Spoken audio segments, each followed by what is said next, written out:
کہ شہزادی آمنہ ہی ایسی واحد شہزادی ہے جو پورن ماشی کی رات میں پیدا ہوئی تھی، اس لیے وہ چپکے سے یہاں آیا اور اپنی شہزادی کو قید کر کے لے گیا۔ اب وہ پورن ماشی کی رات کا انتظار کر رہا ہے تاکہ وہ شہزادی کا دل نکال کر کھا سکے۔ جب تک امرو خاموش ہوا تو بادشاہ کے ماتھے پر پسینہ نمودار ہو چکا تھا۔ اے امرو، میں تمہیں خدا کا واسطہ دیتا ہوں، کچھ کرو، بادشاہ رونسا سا ہو کر بولا۔ امرو نے لاپرواہی سے اپنی زنبیل کو کندھے پر ڈالا اور 2 ٹوک لہجے میں بولا، بادشاہ سلامت، کام ذرا ٹیڑھا ہے، کافی خرچہ آئے گا، لیکن شہزادی آپ کو زندہ مل جائے گی۔ بادشاہ سمجھ گیا اور اس نے فوراً وزیر کو اشارہ کیا۔ اشرفیوں سے بھری ہوئی کئی تھیلیاں امرو کے سامنے ڈھیر کر دی گئیں۔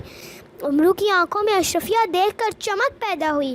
اس نے جلدی سے انہیں اپنی زنبیل میں ڈال لیا جو اب بھی خالی معلوم ہوتی تھی۔ امرو نے شاہی استبل سے اپنے لیے ایک بہترین گھوڑا حاصل کیا اور اس پر سوار ہو کر چل پڑا۔ 1000 میل کا فاصلہ بڑا گھوڑے پر کیسے طے کیا جا سکتا تھا؟ اس میں تو مہینوں لگ جاتے۔ وہ شہر سے دور نکل کر ویرانے میں پہنچا اور گھوڑے کو ایک طرف باندھا اور ایک درخت سے ٹیک لگا کر زمین پر بیٹھ گیا۔ اس نے زنبیل سے سنہری تختی نکالی اور اسے غور سے دیکھنے لگا۔ سنہری تختی، مجھے ارطغرل جادوگر کے بارے میں کچھ تفصیل بتاؤ، امرو نے آہستہ سے کہا۔ اچانک سنہری تختی پر چمک نمودار ہوئی اور پھر سیاہ حروف پھیلتے چلے گئے۔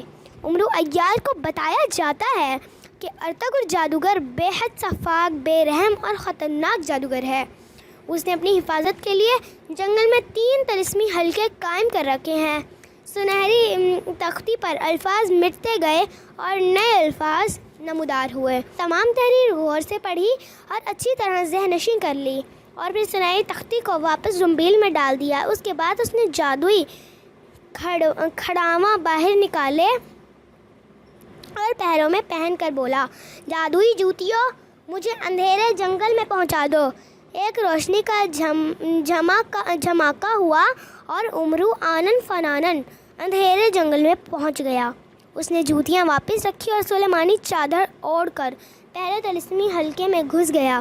دیوں کو احساس ہو چکا تھا کہ طلسمی حلقے میں کوئی داخل ہوا ہے، مگر وہ دکھائی نہیں دے رہا تھا۔ امرو نے ہوشیاری سے ان کی ناک پر بے ہوشی کا گولا دے مارا۔ وہ چاروں بے سدھ ہو کر گر گئے۔ امرو نے جلدی ان کے ہتھیار سمیٹے اور دوسرے طلسم کی طرف بڑھ گیا۔ سلیمانی چادر کی وجہ سے وہ دکھائی نہیں دے رہا تھا، اس لیے اس نے آسانی سے کوے، شیر، اسدہے اور دیوں کو ہلاک کر دیا۔ تیسرے حلقے میں بھی وہ سیاہ سائے اور بونے کو ہلاک کر کے تالاب کے کنارے پر پہنچ گیا۔ سیاہ موتی پانی میں پھینکتے ہی وہاں پانی کی بنی ہوئی سیڑھیاں نمودار ہو گئیں۔ جب وہ نصف سیڑھیاں نیچے اترا تو ہشت پا اس کے سامنے آ گیا۔ وہ بڑا پھرتیلا تھا اور پانی میں تیر کر حملے کر رہا تھا۔ امرو نے فوراً زنبیل میں سے طلسمی جال نکالا اور اسے جکڑ لیا، کلہاڑے سے اس کے 8 بازو کاٹ ڈالے اور نیچے محل میں پہنچ گیا۔ ارطغرل جادوگر کو خبر ہو چکی تھی کہ کوئی اس کے محل تک پہنچنے میں کامیاب ہو چکا ہے۔ پہلے تو وہ بڑا حیران ہوا، پھر اس نے نبٹنے کے لیے سنبھل گیا۔ امرو عیار سلیمانی چادر میں چھپا ہوا تھا۔ ارطغرل جادوگر پریشانی سے ادھر ادھر دیکھ رہا تھا۔ امرو نے بڑی احتیاط سے زنبیل میں سے سلیمانی آئینہ نکالا اور اچانک اپنی سلیمانی چادر اتار کر سامنے آ گیا۔ ارطغرل جادوگر نے جب اسے سامنے پایا تو اس نے نہایت سرعت سے سرخ آگ کا وار اس پر کیا۔ امرو نے فوراً اپنے سامنے طلسمی آئینہ کر دیا۔ سرخ آگ جب طلسمی آئینے میں دکھائی دینے والے ارطغرل جادوگر کے عکس سے ٹکرائی تو ارطغرل جادوگر کی چیخ سنائی دی۔ سرخ آگ نے اسے اپنی لپیٹ میں لے لیا تھا۔ وہ چیخ رہا تھا مگر کچھ بھی نہیں کر پا رہا تھا۔ پھر دیکھتے ہی دیکھتے وہ سرخ آگ میں جل کر راکھ ہو گیا۔ اس کے مرتے ہی سارا طلسم ٹوٹ گیا اور امرو عیار نے دیکھا کہ وہ ایک خوبصورت سہمی ہوئی لڑکی کے ساتھ جنگل میں کھڑے تھے۔ وہاں نہ تالاب تھا اور نہ ہی کچھ اور۔ امرو عیار نے شہزادی کو تسلی دی، پھر چالاکی سے اس کی ناک پر بے ہوشی کا گولا مار کر اسے سلا دیا۔ اسے اپنی زنبیل میں ڈالا اور جادوئی جوتیوں کی مدد سے اسی جنگل میں واپس پہنچ گیا جہاں گھوڑا بندھا ہوا تھا۔ اس نے شہزادی کو زنبیل سے باہر نکالا اور گھوڑے پر لاد کر بادشاہ کے محل کی راہ لی۔ بادشاہ شہزادی آمنہ کو دیکھ کر بڑا خوش ہوا۔ امیر عیار نے نظر بچا کر بادشاہ کے گلے سے اس کے قیمتی ہار کھسکا کر اپنی زنبیل میں ڈال لیے تھے۔ بادشاہ نے خوش ہو کر اسے اشرفیوں کی کئی تھیلیاں انعام میں دیں۔ امیر عیار ادھر ادھر دیکھ رہا تھا کہ وہ کیا کیا اور اپنی زنبیل میں ڈال سکتا ہے۔